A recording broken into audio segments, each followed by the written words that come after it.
خاطر عدد صباح عليكم bonjour tout le monde نازل في اللون اهلا وسهلا بكم يا جماعه الخير j'espère que vous allez bien j'espère que vous vous portez bien j'espère que تشوفوا فينا مليح كنت تسمعوا فينا مليح والله يا جماعه je voulais aujourd'hui revenir avec vous sur un drame qui a secoué la ville de Annaba et qui a secoué toute l'Algérie beaucoup depuis 48 heures beaucoup de gens parlent de cette histoire terrible à Annaba la belle ville de Annaba Annaba qui devait être pour moi que si elle était entre les bonnes mains. Si on était dans un pays qui se respecte, Annaba Wahda est un joyau de la Méditerranée. Et on aurait pu faire de Annaba l'équivalent de Ibiza ou de Palma de Mallorca ou la Malabali, des plus belles stations balnéaires de la Méditerranée. Mais Annaba la Ghaleb, en dépit de son histoire, de son patrimoine millénaire, de la beauté de ses paysages, a été le théâtre d'une histoire qui a vraiment meurtri beaucoup d'Algériennes et d'Algériens. Une enseignante universitaire qui porte le nom de Boursel Ifla a été retrouvée morte en pleine rue alors que une nuit hivernale, une nuit très froide, il y a une vague de froid qui s'abat en ce moment sur le nord de l'Algérie, comme sur l'Europe en ce moment, il fait très froid. Et bien cette femme a été retrouvée morte, le corps inanimé, et beaucoup de rumeurs ont circulé sur les causes de cette mort. Il y en a qui parlent qu'elle a été poignardée, d'autres qui disent qu'elle était morte uniquement de froid. Mais ben, en tout cas, il y a eu deux réactions salutaires et qui nous ont fait parvenir des informations très importantes qui nous renseignent sur les dimensions dramatiques de ce drame. Parce qu'il faut tirer les leçons. Quelles sont les leçons qu'on doit tirer de ce drame? D'abord, la DGSN, les services de sécurité de la ville de Annaba, ils ont fait un communiqué où ils ont expliqué qu'il s'agissait donc elle n'était pas une véritable SDF, contrairement à ce qu'on voulait dire, à ce qu'on les faire croire au départ, qu'elle était effectivement un professeur d'université à la retraite, mais elle avait une résidence privée, elle avait sa propre maison, mais elle souffrait d'un trouble mental et elle sortait de temps en temps dans la rue, y compris la nuit, et elle quittait le domicile familial et elle est décédée. Bon, et la DGSN, enfin les services de la police algérienne ne disent pas si elle a été poignardée ou elle n'a pas poignardée. Pour le moment, elle était pas. Il est possible qu'elle soit morte de froid. Maintenant qu'elle a été poignardée ou morte de froid, le problème n'est pas là. Le problème c'est que les conditions de cette mort, de froid ou un coup de poignard ou là, une agression ou là, même un viol, quoi qu'il arrive, ça reste une mort tragique. Mais heureusement que notre confrère, le jeune journaliste Mustafa Benjama, nous a fait parvenir des informations grâce à son mur Facebook. Il a publié l'origine de les véritables circonstances et le passé et le parcours de la défunte sur son mur Facebook. Il a raconté, donc il explique, il a contacté l'université de Annaba et pour connaître un petit peu qui est cette femme. Et effectivement, cette femme a un parcours très touchant. Alors, elle était effectivement titulaire d'un diplôme d'études supérieures en biochimie. Je dis bien un diplôme supérieur. Bon, ça, je parle d'informations qui ont été confirmées par l'université de Annaba, notre confrère Mustafa Benjama, rédacteur en chef du quotidien régional Le Provincial et l'un des jeunes journalistes les plus talentueux de sa génération que je salue et qui malheureusement a été confronté, je le note au passage, à une énorme campagne de répression. Il a été interdit de quitter le territoire national, il a été menacé de harcèlement, il a failli être emprisonné à maintes reprises. C'est juste pour le noter au passage. Mustafa Benjama, il a contacté l'université de Annaba, effectivement, Boursal Efella était titulaire d'un diplôme d'études supérieures, un DES en biochimie. En bas, elle avait enseigné une année au niveau de l'université de Annaba en tant que vacataire chargé de TD, il y a des travaux. Les vacataires de l'université algérienne, ce sont les enseignants qui n'ont pas le rang, ils n'ont pas le master, le rang magistral et qui ne sont pas permanisés, qui n'ont pas été recrutés en tant qu'enseignants permanents. Ils ont été recrutés en tant que vacataires pour combler le vide parce qu'il n'y a pas beaucoup d'enseignants attitrés et bien formés en Algérie. Ça, c'est un gros problème sur lequel on va revenir, Inch'Allah, dans une autre émission. Les vacataires composent certaines universités, il y a certains départements de certaines universités en Algérie où 80% du personnel c'était vacataire. C'est-à-dire qu'ils viennent, ils enseignent 2-3 fois par semaine, 2 fois 4 fois par semaine, ils rentrent chez eux, ils remplacent un petit peu, ils comblent un petit peu l'absence d'enseignants de qualité, d'enseignants de rang magistral, qui ont les véritables compétences et le parcours nécessaire pour l'enseigner. Cela ne signifie pas que certains vacataires, pour avoir fait l'université algérienne, pour avoir bien connu l'université algérienne, certains vacataires sont des fois mieux formés, plus compétents que les enseignants de rang magistral. ceux qui ont des magistères ou ceux qui ont déjà le titre de professeur de l'université. Mais là, c'est un autre sujet. Donc, elle a enseigné en 1988, juste à la fin des années 80. Donc, elle a pu obtenir, grâce à ses travaux, grâce à son mérite académique, elle a pu décrocher une bourse d'études en France. Malheureusement, son parcours universitaire en France, il a été interrompu à cause du décès de son époux et de son fils. Elle a perdu son mari et son fils dans des conditions qu'on n'a pas pu encore identifier, qu'on n'a pas encore expliquées, mais apparemment c'était dans des circonstances assez graves. Et la perte de son fils et de son mari ont provoqué chez elle des troubles psychiques. Et elle a sombré dans une maladie, elle a sombré dans l'univers des maladies mentales. Elle était obligée de revenir en Algérie en 1988, donc elle a interrompu ses études. Euh, ses autres collègues ont pu terminer leurs études pour devenir professeurs de biologie à l'université de Annaba. Elle, Mskina, elle souffrait de troubles psychiques. Elle était obligée d'arrêter sa carrière et elle souffrait de choc émotionnel. Voilà, elle souffrait de choc émotionnel et malheureusement, elle appartient à cette catégorie qui n'a pas de voix au chapitre en Algérie. Les malades mentaux, les personnes souffrant de troubles mentaux ou de troubles psychiques, les personnes qui ont des déficiences mentales et déficiences psychiques, ils sont abandonnés à leur triste sort.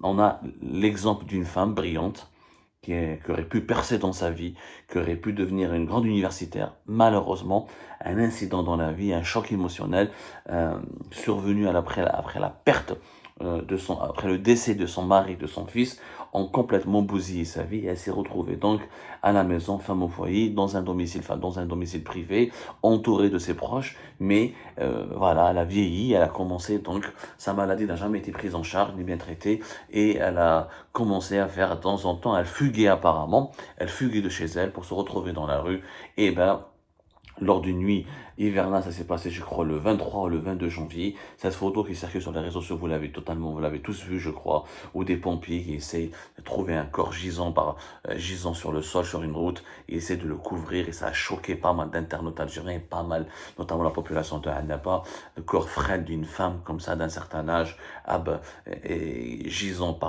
à même le sol. Donc il n'y a pas eu de sang, on voit pas une mare de sang, on n'a pas l'impression que c'est une agression, on a l'impression qu'elle est morte d'hypothermie, elle est de froid, ce qui est terrible naturellement.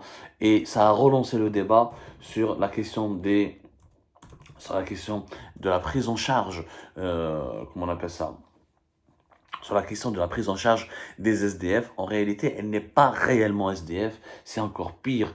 C'est une personne fragile, victime d'un passé douloureux et qui souffre de troubles psychiques. Cette catégorie est encore plus abandonnée, encore plus négligée en Algérie. D'ailleurs, il y a un coup de gueule d'un enseignant à Annaba, qui est un psychiatre, monsieur Dr Ali Mourtari, psychiatre à l'EHS Razi à Annaba, qui est l'un des hôpitaux spécialisés de Annaba. Voilà ce qu'il a dit sur les réseaux sociaux, dans une publication franchement aussi révoltante et touchante. C'est révoltant. Une grande ville comme Annaba, dit-il, ne dispose pas d'un centre d'accueil spécialisé pour la prise en charge des jeunes malades souffrant de troubles mentaux et qui sont bien stabilisés. Parce qu'il faut savoir que beaucoup de SDF sont des malades mentaux abandonnés par leur famille pour des raisons pour différentes raisons. Beaucoup d'entre eux sont perdus ou frappés d'amnésie chronique ou passagère. Pour se débarrasser de ce problème, l'excuse est toute trouvée. Kain Rabbi ou le Kain Manabalish, l'hôpital psychiatrique de Razi, qui est le seul établissement de Annaba, comme son nom l'indique, est une structure hospitalière qui prend en charge principalement les troubles mentaux sévères, ceux qui présentent un danger pour eux-mêmes et pour autrui, dans un but premier de protéger le malade et son entourage, et dans un deuxième temps obtenir la stabilisation et permettre la réinsertion sociale ou professionnelle. L'établissement dispose d'un certain nombre de lits bien précis qui couvrent environ 5 ou 6 wilayas, Annaba, Taraf, Souqaras, Bessa, Guelma et Ouedsouf. Ce n'est ni un centre de transit, ni une structure d'hébergement. Déjà en ce moment, presque 20 lits sont occupés par des patients stabilisés, mais qui n'ont pas où aller car leurs parents refusent de les récupérer ou on ne connaît même pas encore, on ne connaît même pas leur nom. Les médecins de cet établissement psychiatrique de Annaba n'arrivent même pas à établir leur identité. C'est terrible. C'est terrible ce que raconte ce psychiatre et ce professeur. Il a totalement raison. C'est un sujet dont personne n'en parle. Là, les SDF, en Algérie, des personnes souffrantes de maladies psychiatriques ou de troubles psychiques sont abondants dans les rues. Et des fois, il y a des crimes qui sont causés par ces personnes-là qui ne disposent pas de toute leur force mentale, qui n'ont pas de libre arbitre. Ils sont abandonnés مرميين برا في الشوارع شفنا من خطره تلقاهم des SDF مهبل مساكن ils sont totalement des fois ils sont nus dans les rues etc. Il n'y a pas de structure de prise en charge de ce genre de personnes. C'est un drame en Algérie. C'est vraiment un drame en Algérie. Les personnes victimes de maladies psychiatriques et de troubles psychiques souffrent le martyre dans notre pays. Les hôpitaux ما عندناش او قالها لكم البروفيسور في عندنا pour 4-5 wilayas de tout l'Est algérien عندهم يا ربي 20 lits. المرأة هذه مسكينة cette professeure, cette enseignante universitaire, elle aurait pu encore avoir la vie sauve. Ça a été prise en charge par un établissement psychiatrique de transit ou là par un traitement qui aurait pu lui permettre de dépasser son choc émotionnel et de retrouver l'intégralité de ses forces psychiques.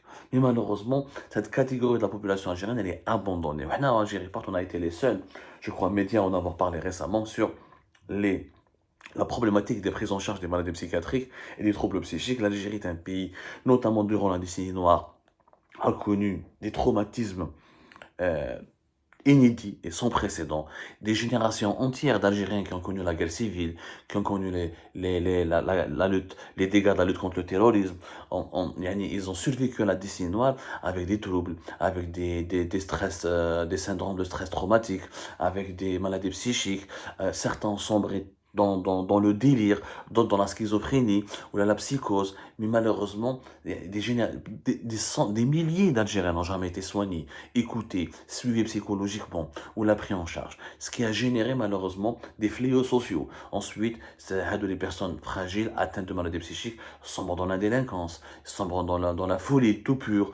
Des fois, il y a des crimes atroces qui sont commis par des personnes victimes de schizophrénie, de psychose,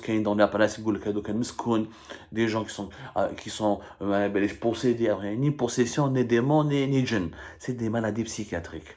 C'est des maladies psychiatriques. La décennie noire, elle a bouleversé la psychiatrie algérienne. Il y a eu des efforts qui ont été faits par rapport à l'État dans certaines grandes villes du Nord, mais ça restait insuffisant. Les psychiatres algériens, ce sont les premiers médecins qui partent et qui quittent le pays. L'exode ou la fuite des cerveaux touche de plein fouet la psychiatrie algérienne.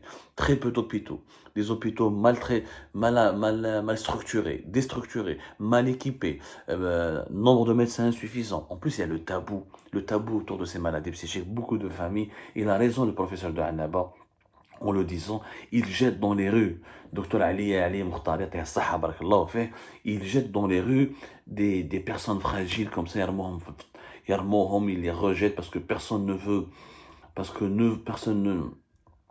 personne ne veut les prendre en charge, personne ne veut les accepter, personne ne veut les assumer. C'est tout simplement malheureux, NS.